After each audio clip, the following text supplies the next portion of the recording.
Coffee ಶಾಪಲ್ಲಿ ಕೂತ್ಕೊಂಡು ನಾನು ಇವನು ಮಾತಾಡ್ಕೋತಾ ಇದ್ವಿ. ಏನೋ ಒಂದು ಎಲ್ಲರೂ ಹೀರೋಗಳ ಬಗ್ಗೆ ಮಾಡ್ತಾರೆ, ನಾವು ಯಾಕೆ ಒಂದು ವಿಲನ್ನ ತಗೊಂಡು ಮಾಡಬಾರ್ದು?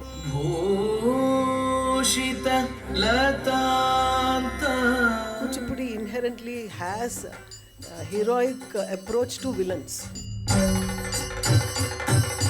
ಸೊ ಈಗೆಲ್ಲ ಮಾತಾಡಿಕೊಂಡು ಇವಾಗ ಒಂದು ಸ್ಕ್ರಿಪ್ಟ್ ಒಂದು ಯಾವ ಆರ್ಡ್ರಲ್ಲಿ ಮಾಡಬೇಕು ಅಂದರೆ we didn't want to go linear. So ಎಲ್ಲಿ ಶುರು ಮಾಡೋಣ ಅಂದರೆ ಯಜ್ಞದಿಂದ ಶುರು ಮಾಡೋಣ ಅಂತ ಒಂದು ಬಂತು. ಶ್ರೀ ಯಜ್ಞೇಶ್ವರಾಯ ನಮಃ. ಅವನ ಹೆಸರಿಗೆ ತಕ್ಕಂತೆ ನೀವು ಮ್ಯೂಸಿಕ್ ಮಾಡಿದ್ದಾರೆ, ಅದು ರವರವಿಸ್ತಿರುವ ಒಂದು ವ್ಯಕ್ತಿತ್ವ, ಅದಕ್ಕೆ ರಾವಣ ಅವನು. ಸೊ ಆ ಒಂದು ಕಾನ್ಸೆಪ್ಟ್ಗೋಸ್ಕರ ಅವನು ಶುರು ಮಾಡಬೇಕಾದ್ರೆ ಒಂದು ಮೇಲ್ ಧ್ವನಿ ಇದೆ ಅಲ್ಲಿ, ಅದ್ರ ಜೊತೆ exactly what the Rudraveena is playing, it's being sung, ಅವನ ಆತ್ಮ ಅದು. ಈಗ ರಾವಣನಿಗೆ 10 ತಲೆ ಇರೋದೇ ಸಮಸ್ಯೆ ಅಂತ ತುಂಬಾ ಬಾರಿ ಹೇಳಿದ್ರು. ನಿಮಗೆ ಇಲ್ಲಿ ತುಂಬಾ ಆರ್ಟ್ ಗೊತ್ತಿರೋದು ಸಮಸ್ಯೆ ಆಯ್ತಾ ಅಥವಾ ಆ ಸಮಸ್ಯೆನೇ ಇದಕ್ಕೊಂದು ವರ ಆಯಿತು ಆ್ಯಕ್ಚುಲಿ.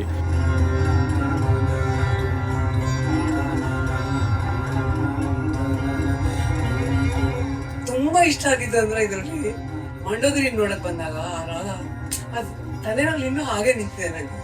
ಒಂದು ನೃತ್ಯ ನಾಟಕದಲ್ಲಿ ಏನೇನು ಸಾಧ್ಯತೆ ಇರೋ ಎಲ್ಲ ಅಂಶಗಳನ್ನು ಉಪಯೋಗಿಸಿ ಒಂದು ಸುಂದರವಾದ ನೃತ್ಯ ನಾಟಕ ಮಾಡಿರೋದು ರಾವಣ.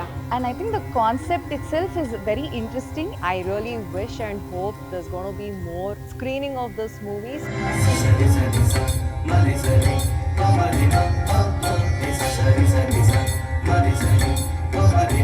ಇಂಥ ಕಲಾ ಸಂವಾದ ಮಾಡಿದಂಥ ಪರಂ ಒಂದು ಆರ್ಗನೈಸೇಷನ್ಗೆ ನಾನು ಅಭಿನಂದನೆ ತಿಳಿಸ್ತೀನಿ. ಹೀಗೆ ಹಲವಾರು ಕಾರ್ಯಕ್ರಮಗಳು ನಡೀಲಿ ಅಂತ ಆಶಿಸ್ತೀನಿ.